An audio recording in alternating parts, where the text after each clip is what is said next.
안녕하세요, 브릿지입니다. 오늘 브릿지가 찾은 곳은 경기도 수원시 광교 신도시입니다.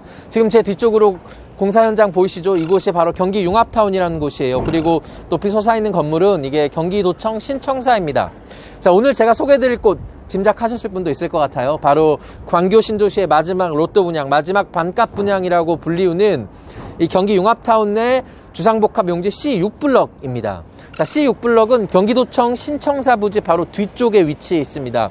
이게 신분당선 광교중앙역 3번 출구 바로 앞에 위치해 있는 건데요. 이곳에 2개 동 216가구가 들어섭니다. 면적별로 보면은 전용 60 이상 그리고 전용 85 이하 이렇게 나올 것으로 계획이 되어 있습니다. 자, 이곳 입주자 모집 공고문이 뜨기만을 기다리신 분들이 많을 텐데요. 지난해 말 이 땅이 이 정원산업개발 주식회사로 팔렸죠. 그래서 시행사가 선정이 됐는데요. 지금 어떤 절차를 밟고 있냐면 바로 C6블럭 뒤에 초등학교 부지가 있습니다. 그래서 환경영향 평가를 받아야 되는데 이 서류를 지금 교육청에 제출하는 단계입니다. 제가 교육청에 좀 물어보니까 아직 서류가 들어오지 않았다고 합니다. 이 서류는 검토 기간이 빠르면 1개월 그리고 늦으면 2, 3개월까지 걸리는데요. 그래서 시장에서는 올해 말에 뜰 것으로 얘기가 많이 나왔는데 올해 말은 좀 힘들고 내년 상반기쯤에 좀 예상이 됩니다. 그래서 환경영향평가가 끝나면 건축허가 승인이 떨어질 테고요. 그 다음 분양가 승인을 받아가지고 입주자 모집 공고가 뜨게 됩니다. 이곳의 입지적 장단점을 알아볼게요. 신분당선 광교중앙역이 바로 앞에 위치해 있죠. 그리고 그 지하철 타는 곳 위쪽으로는 버스 환승센터가 있습니다. 그래서 대중교통으로는 굉장히 편하다. 서울 남부권에 직장이 있으신 분들은 생활권을 이쪽에서 유지하기 참 좋은 곳일 것 같습니다. 주변에 학교도 많고 C6블럭 뒤에 말씀드렸듯이 학교 부지도 계획되어 있습니다. 또 경기 융합타운 이곳에 경기도청뿐만 아니라 경기도서관을 비롯해서 경기교육청 등 공공기관이 많이 들어서고 가운데는 공원도 위치하게 되어 있습니다. 그리고 광교 호수공원하고도 도보로 한 10분 정도 거리면 갈 수 있고요. 그리고 주변에 편의시설도 많습니다. 갤러리아 백화점이 가깝게 있고 롯데 아울렛도 가깝습니다. 일단 분양가가 궁금하실 텐데 2천만 원대 초반이 예상이 돼요. 전용 84로 치면은 한 8억대가 예상이 되는데 주변 시세비 얼마나 낮은가 보면은 지금 제 오른쪽 여러분 좌측으로 이렇게 길게 늘어선 아파트 보이시죠? 이게 바로 자연앤 힐스테이트입니다. 이곳 전용 84, 그러니까 33평대가 지금 13억 8천만 원에 실거래가 됐습니다. 그래서 전문가들이 5억 돈 6억 시세 대비 낮은 수준이다 이렇게 얘기하고 있습니다. 그럼 지금부터 스튜디오로 넘어가서 이곳 입주자 모집 공고가 뜨기 전에 무엇을 준비해야 하고 청약 가점 커트라인은 얼마나 될지 이런 것들 한번 알아보도록 하겠습니다. 스튜디오로 넘어왔습니다. 입주자 모집 공고문은 아직 안 떴죠. 그래서 저희가 입주자 모집 공고문이 뜨기 전에 미리미리 무엇을 준비해야 할지 그거에 대해서 먼저 알아볼게요. 입주자 모집 공고문이 뜨면 저희가 다시 한번 자세하게 말씀을 드리겠습니다. 먼저 여기가 투기과열지구죠. 그리고 분양가 상한제가 적용이 돼서 재당첨 제한은 10년이고 전매 제한은 분양가가 확정이 돼야 알 수 있는데 8년에서 10년이 예상이 됩니다. 거주 의무 기간도 지금 2월 19일 이전에 입주자 모집 공고가 뜨면 없고요. 2월 19일 이후에 뜨면 거주 의무 기간이 생깁니다. 그래서 지금 거주 의무 기간은 이제 분양가 상한제가 적용된 민간 택지는 2에서 3년, 공공 택지는 3에서 5년 거주 의무 기간이 생기는 건데 자, 이거 어길 시에는 1년 이하의 징역 또는 1,000만 원 이하의 과태료, 또 조사 등을 방해 기피한 자에게는 300만 원 이하의 과태료가 부과가 됩니다.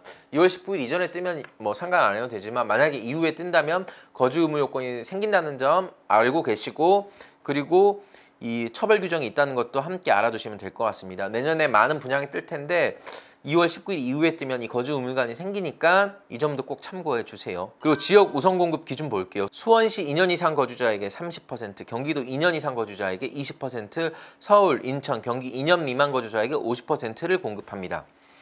자, 그래서 이게 만약에 일반 공급에서 경쟁이 붙으면 수원시 2년 이상 거주자의 낙첨자가 경기도 2년 이상 거주자로 들어가고 또 여기서 떨어지면 서울, 인천, 기타로 또 들어가서 또 경쟁을 하게 됩니다.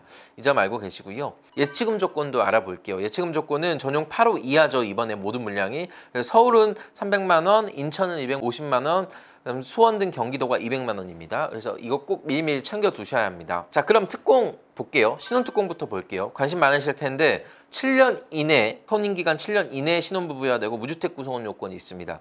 입주자 모집 공고에 현재 혼인신고가 돼 있어야 한다는 점 반드시 알아주세요. 예비 신혼부부 안 됩니다. 입주자 모집 공고에 뜨면은 그때 혼인신고가 돼 있어야 돼요. 그리고 혼인신고일 이후부터 입주자 모집 공고일까지 무주택이어야 합니다. 이 점도 꼭 참고해 주세요. 청약통장 조건은 이게 6개월 이상 가입을 하면 가능하고요. 예치금 조건은 반드시 챙겨 놔야겠죠. 소득 기준도 당연히 있습니다. 특공 물량의 75%를 우선 공급하고 나머지 25%를 일반 공급하죠. 이 소득 기준에 따라 나뉘는데 외벌이 100% 이하, 맞벌이 120% 이하입니다. 표 띄워드렸죠. 이 표 참고하시면 될 것 같고요. 그 다음에 25% 공급하는 이 일반 공급 물량은 이제 배우자 소득이 없는 경우는 원래 100% 초과 120% 이하고 맞벌이일 경우에는 120% 초과 130% 이하입니다. 그런데 이번에 분양가가 6억 초과 9억 이하일 가능성이 큰데 이렇게 되면은 생애 최초로 주택을 구입하는 신혼부부는 소득 요건이 좀 더 완화됩니다. 이 부부들은 그러니까 일반 공급에 해당하는 물량을 신청을 해서 받을 수 있다는 거죠. 외벌이일 경우 100% 초과 130% 이하고 맞벌이일 경우 120% 초과 140% 이하입니다. 자, 그런데 이 소득 기준이 맞는다고 다 되는 건 아니죠. 신청은 해볼 수 있는데 결국 이게 자녀 수에 따라 민간 공급은 아닙니다. 그러니까 자녀는 무조건 있어야 된다고 생각하시면 돼요. 자녀 없으면은 이순인데 이거는 신혼특공에서 인기 많은 곳 당첨 안 됩니다. 그래서 자녀가 없거나 한 자녀인 분들은 생애 최초 자격 요건 되시는지 보시고 그쪽으로 넘어가시고요. 2자녀 이상인 분들은 신혼특공에 도전하실 수 있습니다. 요건을 다 갖추면은 자녀 수에 따라 이제 순위가 매겨지는데 보통 2자녀끼리의 추첨 경쟁이 벌어집니다. 그래서 2자녀는 있어야 한다고 생각하시면 됩니다. 그 다음 생애 최초로 한번 넘어가 보죠. 생애 최초 자격 요건을 보면 생애 최초로 주택을 구입하는 무주택 세대 구성원 중 세대주여야 됩니다. 이 세대주여야 한다는 점 잘 알아두시고 이 세대에 속한 모든 사람들이 과거 주택을 소유한 사실이 없어야 되고 배우자가 만약에 결혼 전 주택을 소유해도 안 됩니다. 이 점은 꼭 참고해 주시고요. 그 다음 1순위 요건 충족이 돼야 되고 청약통장 가입기간은 24개월 이상이어야 하고 예치금 기준 당연히 충족해야겠죠. 그리고 입주자 모집 공고일 현재 혼인신고가 돼 있어야 됩니다. 혼인 중이거나 그 다음 미혼인 자녀가 있는 자들이 생애 최초를 도전하실 수 있습니다. 그리고 입주자 모집 공고일 현재 근무자 또는 자영업자로서 5년 이상 소득세를 납부한 자여야 하고 소득 요건은 도시근로자 월평균 소득 130% 이하여야 합니다. 생애 최초도 그렇고 신혼특공도 그렇고 소득 요건은 어떻게 알아보냐면 홈택스에 들어가셔서 근로자 원천징수 영수증 21번 항목 총9배 항목을 보시면 돼요. 그걸 보시고 소득 기준에 충족하시는지 알아보셔야 됩니다. 지금 저희가 말씀드린 이 표는 2019년이고 내년으로 만약에 넘어가게 되면 기준이 조금 바뀔 수도 있습니다. 그렇지만 크게 바뀌진 않을 거예요. 이 기준이랑 비슷할 테니까 이거 참고하셔서 보시면 될 것 같습니다. 그리고 일반 공급 보죠. 이거 다 가점제 물량이에요. 그러면 1순위가 돼야겠죠. 1순위가 안 되면 의미가 없습니다. 1순위 자격 요건을 먼저 체크해 두셔야 되는데 통장에 가입해 2년이 지난 자로서 예치금 기준에 충족을 해야 됩니다. 그리고 세대주여야 하고요. 과거 5년 이내에 당첨된 자의 세대에 속하지 않아야 하고 2주택 이상 소유하지 않아야 됩니다. 1순위가 아니면 의미 없으니까 이거 꼭 참고해 두시고 자 그럼 세대주 요건 챙기려면 세대주는 입주자 모집 공고일 당일까지 세대주여야 됩니다. 그래서 지금 뭐 아내나 남편 이름으로 할지 좀 고민이신 분들 그리고 청약 조건을 갖추신 분들을 세대주로 바꾸셔야 될 텐데 미리미리 좀 바꿔두시고 입주자 모집 공고일 당일까지 바꾸실 수 있다는 점 다시 한번 체크해 두시고 세대주 분리를 생각하시는 분들도 있어요. 그러니까 부모님 밑에서 사시는 분들 중에 세대주 분리를 원하시는 분들이 있는데 이분들은 미리미리 주민센터에 가셔서 물어보신 다음에 세대주 분리해 놓으셔야 됩니다. 자 그리고 저희가 가점제라고 말씀드렸죠 이번에. 그래서 가점은 청약홈에 들어가셔서 본인 가점을 꼭 확인해 주세요. 저희가 청약 전문가 원룡이 박지민 대표에게 좀 물어봤는데 청약 가점은 69점에서 70점 정도가 커트라인이 될 거다 이렇게 좀 예측을 했습니다. 과천 지정타랑 비슷한데 이게 과천 지정타보다 또 인기가 더 많을 수도 있고요. 가구수가 적다 보니까 경쟁률이 더 치열할 수 있습니다. 그래서 이 점수대가 커트라인이 될 거다라는 점 참고하셔서 본인 가점 얼마인지 좀 체크해 놓으시면 될 것 같아요. 그리고 청약 통장에 대해서도 다시 한번 좀 말씀드릴게요. 저희가 입주자 모집 공고일 당일까지 주택 청약 종합저축 가입자는 예치금액의 충족되면 됩니다. 입주자 모집 공고일 전일까지 청약 저축 가입자는 청약 예금으로 바꿔야 되고요. 청약 예금에서 작은 면적인 분들은 큰 면적으로 바꿔야 됩니다. 청약 예금과 청약 저축은 이 전일까지 바꿔 놓아야 한다는 점 반드시 체크해 두셔야 됩니다. 그리고 청약 저축 가입자를 청약 예금으로 바꾸면 다시 되돌릴 수가 없습니다. 그래서 전략적으로 판단을 하셔야 됩니다. 이 점 다시 한번 체크해 두시면 좋을 것 같습니다. 오늘은 광교 마지막 반값 분양, 로또 분양이라고 할 수 있는 C6블럭을 알아봤습니다. 입지는 정말 좋은 것 같습니다. 역 출구 바로 앞에 있어서 초초 역세권이라고 불릴만 하고 주변 시세에 비해 굉장히 낮은 수준이다 이렇게 볼 수 있을 것 같습니다. 주변 환경도 좋죠.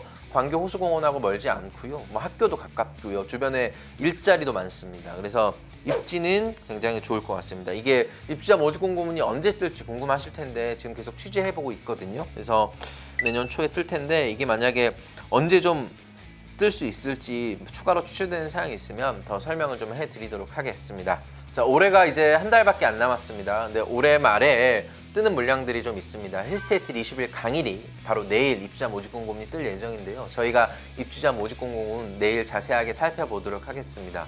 요즘 청약 경쟁률이 너무 치열해서 대체 누가 당첨되는지 궁금하실 거예요. 저도 주변에 당첨된 사람들이 없는데 얼마 전에 저희 이렇게 메일이 왔습니다. 저희 구독자분 중에 한 분이 이 마크베르, 가메프루지오 마크베르 당첨되셨다고 이렇게 연락이 오셨는데요. 저희가 정말 축하한다고 저희가 좀 메시지를 좀 드렸습니다. 그래서 이렇게 꾸준하게 신청을 하시다 보면 이렇게 당첨이 되거든요.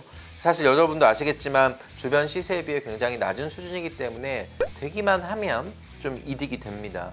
그래서 꾸준하게 좀 도전을 해보시는 게 좋을 것 같고요. 이게 도전하는데 시간이 오래 들거나 비용이 많이 들거나 하지 않으니까요. 꾸준히 관심을 가지고 뜰 때마다 한 번씩 좀 넣어보시는 게 좋을 것 같습니다. 저희는 새로운 물량과 입지가 괜찮은 좋은 물량이 나올 때마다 바로바로 좀 소개를 해드리도록 하겠습니다. 그럼 내일은 힐스테이트 20일 강일로 좀 인사를 드리도록 하겠습니다. 지금까지 브릿지였습니다. 구독과 좋아요를 부탁드립니다. 감사합니다.